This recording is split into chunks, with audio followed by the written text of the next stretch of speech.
आता एक धक्कादायक बातमी आहे। कल्याण पूर्व येथील तिसगाव नाका परिसरातील धक्कादायक घटना समोर आली आहे। अर्णव खैरे नावाचा महाविद्यालयीन विद्यार्थी याने आत्महत्या केली। मुलुंड इथे कॉलेजला जाताना ट्रेनमध्ये धक्का लागला आणि या कारणावरून अर्णव खैरेचा हिंदी मराठी बोलण्यावरून वाद निर्माण झाला। या वादातून 4 ते 5 जणांनी अर्णव खैरे याला बेदम मारहाण केली। या मारहाणीनंतर मानसिक तणावात असलेल्या अर्णव खैरे याने राहत्या घरी गळफास घेऊन आत्महत्या केली। कोळसेवाडी पोलिसांनी आता तपासाला सुरुवात केली आहे। वादानंतर मानसिक तणावातून आत्महत्या केल्याचा आरोप अर्णवच्या वडिलांनी केला आहे। घटना घडली, माझा मुलगा नेहमीप्रमाणे कॉलेजला निघाला। सकाळी ट्रेनमध्ये बसून जात असताना त्याला ट्रेनमध्ये धक्काबुक्की लागत होती। तर समोर त्याचा एक हिंदी भाषिक होता। आता तो कुठला होता ते मी असं सांगू शकत नाही की तो यूपीचाच होता की कुठला होता। तो समजून गेला असेल त्याच्या कदाचित राहणीमानावरून, म्हणून तो बोलला की तो हिंदी भाषिक मुलगा होता।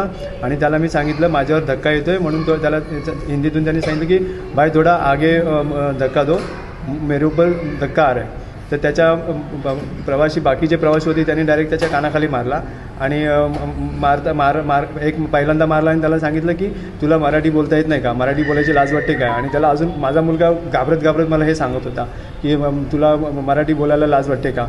आणि मी त्याला परत विचारलं की तुला काय भरपूर मारलं का। हा पप्पा ते बरेच लोक होते आणि मला घाबरवलं, त्यामुळे मी खूप घाबरलो होतो, म्हणून मला मुलुंडला उतरायचं होतं। तर मी ठाण्याला उतरून नंतर पुढे कॉलेजला गेलो।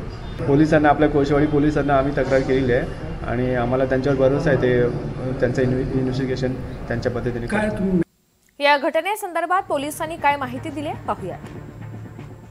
त्यांच्या वडिलांनी पोलीस स्टेशनला येऊन सांगितलेलं आहे की कालच्या दिवशी ट्रेनमध्ये मुलगा जात असताना त्याचा गाडीत चढण्यावरनं गर्दीमध्ये काही मुलांशी वाद झाला आणि त्या मुलांनी मारलं। त्याच्यात मानसिक तणाव खाली होता, त्या कारणास्तव त्यांनी घरी येऊन आत्महत्या केली असावी असा त्यांनी संशय व्यक्त केलेला आहे।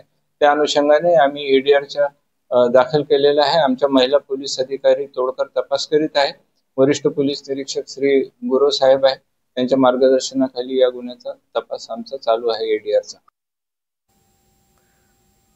तर या घटनेसंदर्भात संदीप देशपांडे यांची प्रतिक्रिया समोर येते। जे कोणी दोषी त्यांना शिक्षा झालीच पाहिजे अशी मागणी त्यांनी केली आहे। मुलाच्या कुटुंबियांच्या पाठीशी आहोत, मराठी माणसांनी एकत्र राहिलं पाहिजे अशी भावना त्यांनी व्यक्त केली आहे।